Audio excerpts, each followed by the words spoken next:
લાગે છે કે આનો ભાઈ મારે જ કરવો પડશે, આનો રસ્તો મારે જ કાઢવો પડશે.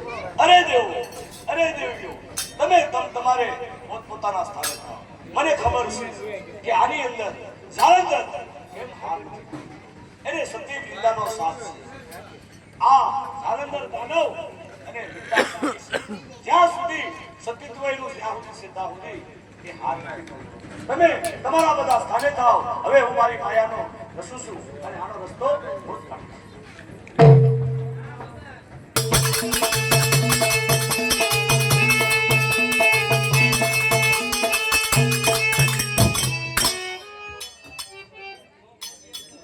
મારા સાંભળ્યામાં પૂછે કે આજ તે જાલંધર નગરી છે. પધારો યશક, પધારો. આપણે જે સાંભળેલ છે તે સત્ય છે. આ જાલંધર નગરી છે. આ જાલંધર નગરી છે અને મેં એવું પણ સાંભળ્યું છે કે જાલંધરની નગરીમાં કોઈ યાસક આવે તો એ જે ભીખ માંગે એ મોં માંગી એને ભીખ પણ આપે છે.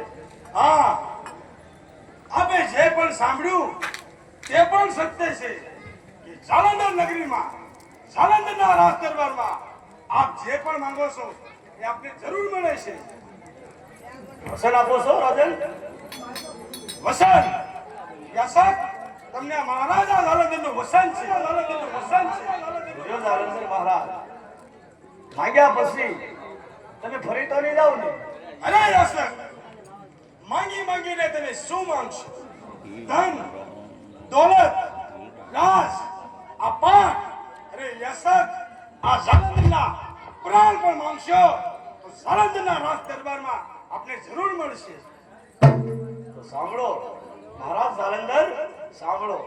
આજ આ યાસક તમારી પાસે જે માંગે છે એ તમે કાન ખોલી નાખો, મને આપો. તમે વસન આપ્યું છે કે જે માંગીશ તે તમે મને આપશો. તો મહારાજ આજે હું માંગુ છું તમે જે પહેરેલું આ અભય કવચ છે એ મને અર્પિત કરો, મને આપો.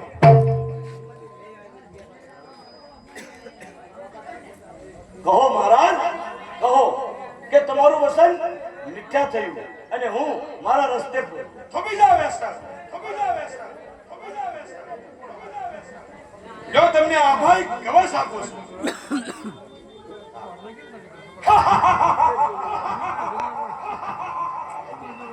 અરે યશક, તમને જાલંધરના રાજ દરબારમાં આવી જાલંધર આગળ અભય કવચ માંગો છો.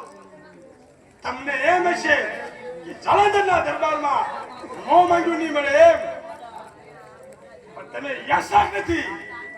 યશકના રૂપમાં જે પણ હોય, જો તમને એમ હોય કે જાલંધરનો વિજય તેના અભય કવચમાં છે તો તમારી મોટામાં મોટી ભૂલ છે.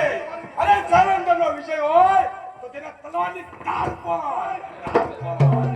ધન્ય છે જાલંધર, ધન્ય છે તમે, ધન્ય છે જાલંધર, ધન્ય છે તમે.